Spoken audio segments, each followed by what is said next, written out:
అందరికీ నమస్కారాలు. అందరికీ కూడా ముఖ్యంగా మా పాత్రికేయ మిత్రులందరూ కూడా హృదయపూర్వక నమస్కారాలు. ఎందుకంటే మీరు చాలా కష్టపడి ప్రతిసారి అన్ని విషయాల్లో మీరు సపోర్ట్ చేయడం, మీ యొక్క సోదరునిగా నాకు సహకరిస్తున్న తీరుకు నిజంగా చాలా రుణపడి ఉంటాం అందరూ కూడా. ఈరోజు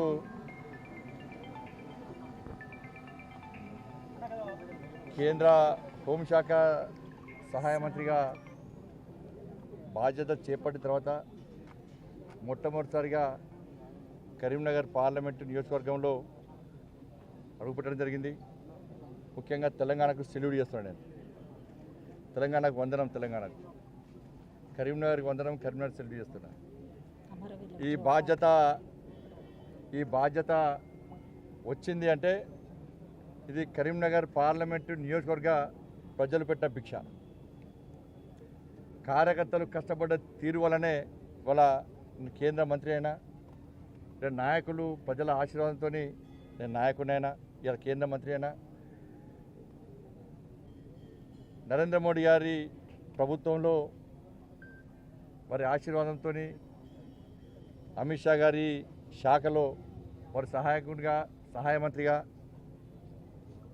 బాధ్యతలు తీసుకున్నటువంటి నెరవేర్చే అవకాశం మా జాతీయ అధ్యక్షులు జేపీ నడ్డా గారు ఇవ్వడం, మా జాతీయ నాయకత్వం ఇవ్వడం నిజంగా చాలా సంతోషం. ఆ తల్లి అమ్మవారి దయతోని ఈరోజు ఈ స్థాయిలో ఉన్నా. నేను ఒక కార్పొరేటర్ స్థాయి నుంచి మన కేంద్ర సహాయ మంత్రి స్థాయికి ఎదిగినా అంటే ఇది కేవలం భారతీయ జనతా పార్టీలో మాత్రమే సాధ్యం. రాష్ట్ర అధ్యక్షునిగా ఉన్నప్పుడు, నేను రాష్ట్ర అధ్యక్షుడు ఉన్నప్పుడు ఈ తెలంగాణ రాష్ట్రంలో బీఆర్ఎస్ పార్టీ ప్రభుత్వం భారతీయ జనతా పార్టీ కార్యకర్తల మీద ప్రయోగించినటువంటి లాఠీ దెబ్బలకు ఇలా నాకు గుర్తింపు వచ్చింది. తెలంగాణ రాష్ట్రంలో బీఆర్ఎస్ పార్టీ మూర్ఖత పాలనకు వ్యతిరేకంగా నా కార్యకర్తలు జైలుకు పోయిన సందర్భంలో దాని గుర్తింపు నాకు వచ్చింది. నా కార్యకర్తల మీద రౌడీ షీట్స్, కమ్యూనల్ షీట్లు, గృహ నిర్బంధాలు చేసిన సందర్భంలో కార్యకర్తల వల్ల నాకు ఇలా గుర్తింపు వచ్చింది.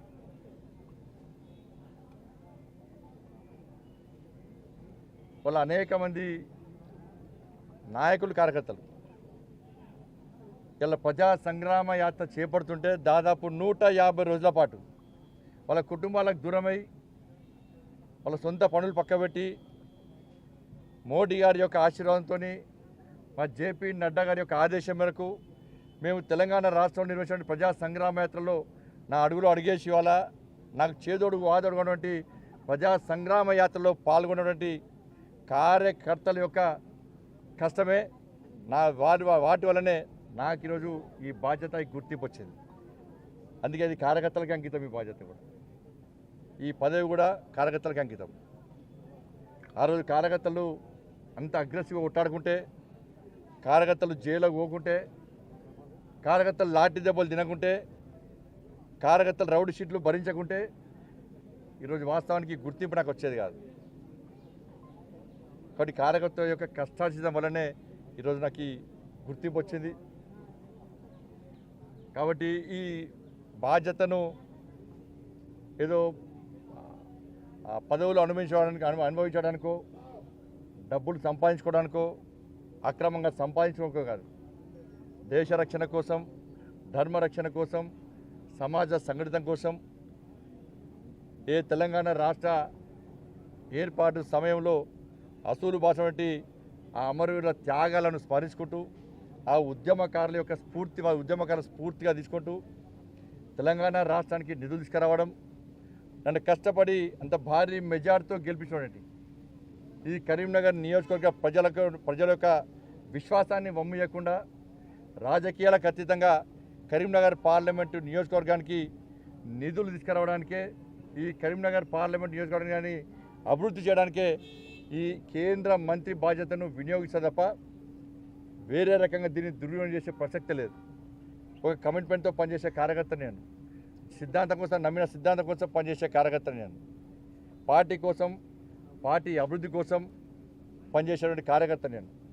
ఇవన్నిటి గుర్తించిన తర్వాతనే ఇలా కేంద్ర జాతీయ నాయకత్వం ఒక మంచి అవకాశాన్ని ఇచ్చింది.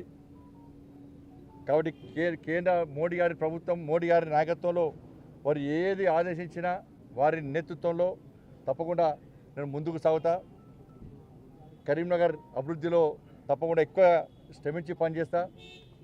ప్రజలకు అందుబాటులో ఉంటూ కార్యకర్తలను కాపాడుకుంటూ నా వంతు తప్పకుండా అభివృద్ధికి సహకరిస్తా అని చెప్పి ఈ సందర్భంగా తెలియజేస్తూ, ఎన్నికల వరకు మాత్రమే రాజకీయాలు, ఎన్నికల తర్వాత అందరు శాసనసభ్యులు కానీ అన్ని పార్టీల నాయకులను కార్యకర్తలను కలుపుకొని ముందుకు పోయే ప్రయత్నం చేస్తా అని చెప్పి ఈ సందర్భంగా విజ్ఞప్తి చేస్తూ, రేపు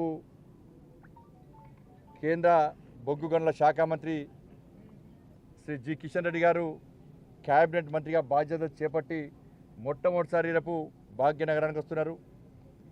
వారికి స్వాగతం పలకడానికి తెలంగాణ సెల్యూట్ పేరుతోని భారతీయ జనతా పార్టీ రాష్ట్ర శాఖ నిర్వహిస్తున్న కార్యక్రమాన్ని, తెలంగాణకు వందనం పేరుతోని భారతీయ జనతా పార్టీ రాష్ట్ర శాఖ నిర్వహిస్తున్న కార్యక్రమాన్ని పూర్తిగా విజయవంతం చేయాల్సిందిగా తెలంగాణ రాష్ట్రంలోని కార్యకర్తలందరికీ విజ్ఞప్తి చేస్తూ, రేపు పెద్ద ఎత్తున స్వచ్ఛందంగా బేగంపేట విమానాశ్రయానికి తరలి రావాల్సిందిగా అందరికీ విజ్ఞప్తి చేస్తున్నాను. ఇంత మంచి అవకాశం కల్పించినటువంటి కరీంనగర్ నియోజకవర్గంలోని ఓటర్ మహాశయులకు, మా కార్యకర్తలకు, నాయకులకు